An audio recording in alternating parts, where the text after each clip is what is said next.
us now. Jada, you can go ahead and kick it off. Thanks. Thanks for the time, Laura. Shay just kind of said it there a little bit at the end as far as preparing for the future. And with her getting the contract extended, do you kind of view that like your, view that signing as far as getting ready, looking forward and what you guys will look like next year? Yeah, obviously a young talent, someone who's been around the area for a long time, and we've always known with Shay that we had these like stepping stones we had to get past with her when she came out of college, and she's been amazing in regards to that. I think someone who's had the injuries that she's had, I think to come in and getting a pro career started the way that she has been fantastic. So to have her around for the next couple of years is exciting, and yeah, obviously not turning our attentions to the future, but I think that just shows the level of commitment that we have to some of the younger players that we have on the roster. And then tomorrow is a little bit different. The past few years we've been, looking into the playoffs and whatnot. So, I mean, how is tomorrow going to be different for you? Considering the record and everything. No different, to be honest. I think I say this all the time, right? I think we're very process driven. We live through how we prepare and how we respond to what's happening. And that means that when the highs are really high, we don't get too high, and when the lows are low, that we don't get too low. So I think that with that mindset, you go into every game with the same mentality of trying to put out a performance against the opponent that you're up against, that you feel will be able to get a result in the game. And that doesn't change no matter what's on the line. Thanks, Jada. And then we'll go to Theo. Hi, Laura. Slightly different question here, but I really wanted to get your thoughts if you have any. This week in London, we saw graffiti that said Jonas out after the 2-1 loss Arsenal to Chelsea. It's something we haven't necessarily seen a lot of. And I was just wondering, sort of, as a manager, if you had any reflections on seeing that kind of response from fans. Yeah, I think obviously the growth of the game comes with a double-edged sword. I think there's you get obviously a lot of profile around the game now. You get credit and praise when arguably it's deserved or not, and when things aren't necessarily going the way that you want, things can turn. And I think the difference maybe between over here and back home is the place that we probably see it, if we see it, is online. Whereas because of, I think the traditions and the culture a little bit of back home, that it can be seen in different ways. But I think that the profile of the game, the explosion of the interest around the game comes with some great things and comes with some challenges, and this is one of the challenges that you can look at it however you want. Is it being held accountable? I think we've always been held accountable. I think is it maybe being held accountable in a different way, and having to navigate that as a human being for the first time, or maybe I don't know, for Jonas it might be the first time he's had to navigate that. I'm sure it can be challenging.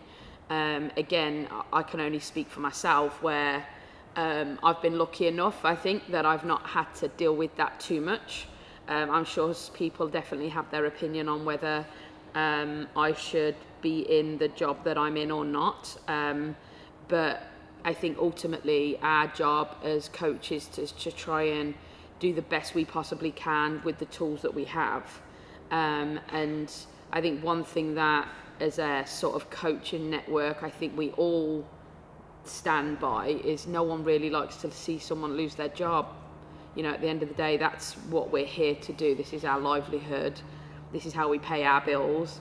This is how we wake up every day and be able to go out and do. Obviously, it's a job that I think we all love, but ultimately someone's, lost their job, whether that was his choice or someone else's. And I think that is always, it's hard to take and it's disappointing, and you don't really want to see it. But I do think it's a reflection of probably where women's football is going, where fans and media, there's more interest around it, so there's more eyes on it and there's more opinions around it, and that's, someone's opinion is now been put out there in writing in some form. So I think, not to be too dramatic about it, I think that's what it means to me, is like, let's not forget that somebody has lost their job. But is it okay for someone to have an opinion that he wasn't the right person for that job? That's okay. But it's ultimately down to the decision makers in the club of whether they believe it's the right thing or not. And I don't know Jonas at all, but I know Arsenal is a special club, and I'm sure that they did everything they possibly can to take care of him. Okay, next we'll go. Thanks so much for the thoughtful response. Laura, I appreciate the time. Next we'll go to Jeff. Hey Laura, you've talked about your process, and with a home match, an international break, and then one more road trip, you have a little bit of time to work on process without necessarily other consequences being in mind. Your younger internationals weren't called into this particular camp.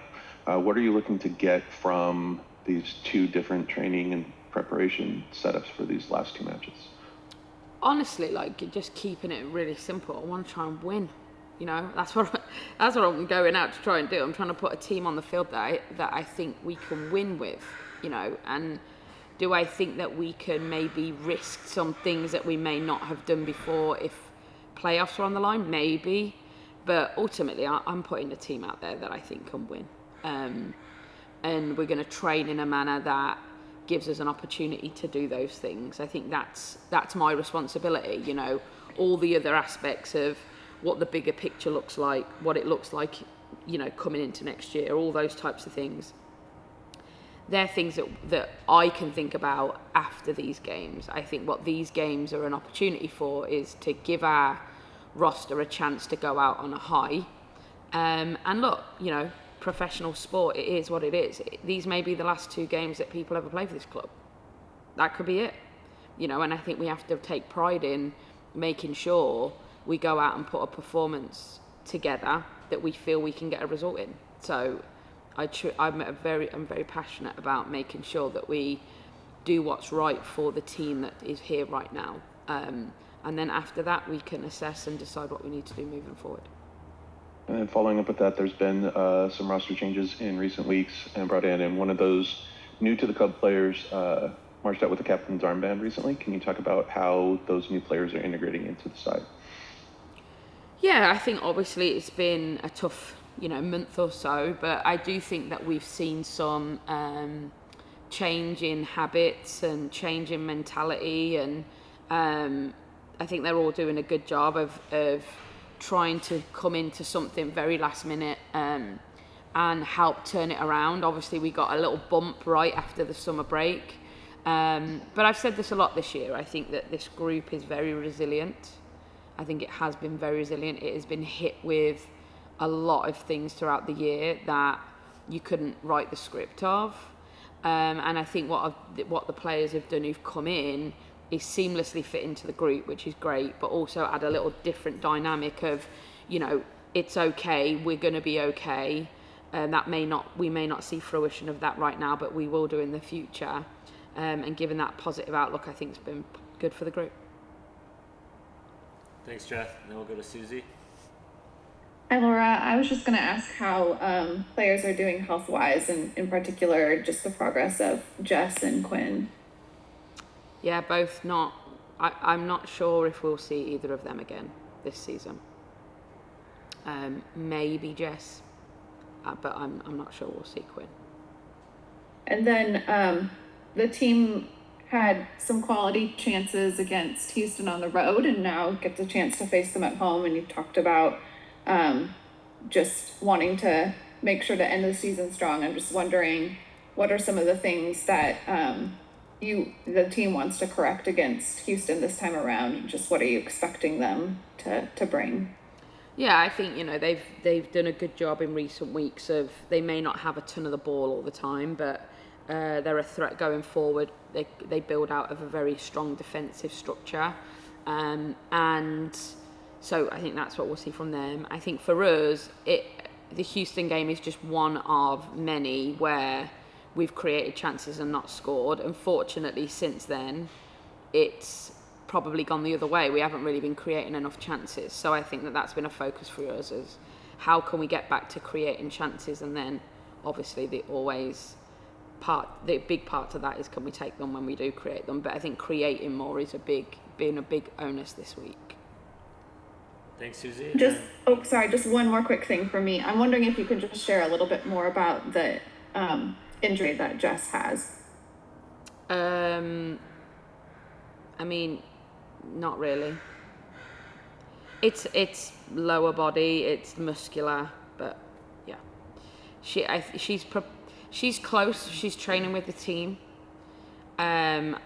I think everyone saw she got selected for Wales, and they've got a massive qualifier coming up. So I think Friday for her's too soon, but I think she will have a chance of getting minutes in those Welsh games, which is a positive for her, and hopefully she can get through them and get some time on the field against Orlando. Thanks, Laura.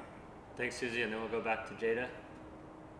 Thanks. I just wanted, I don't know if you've said this elsewhere, but Olivia, I know the excused absence, is she coming back at all, or?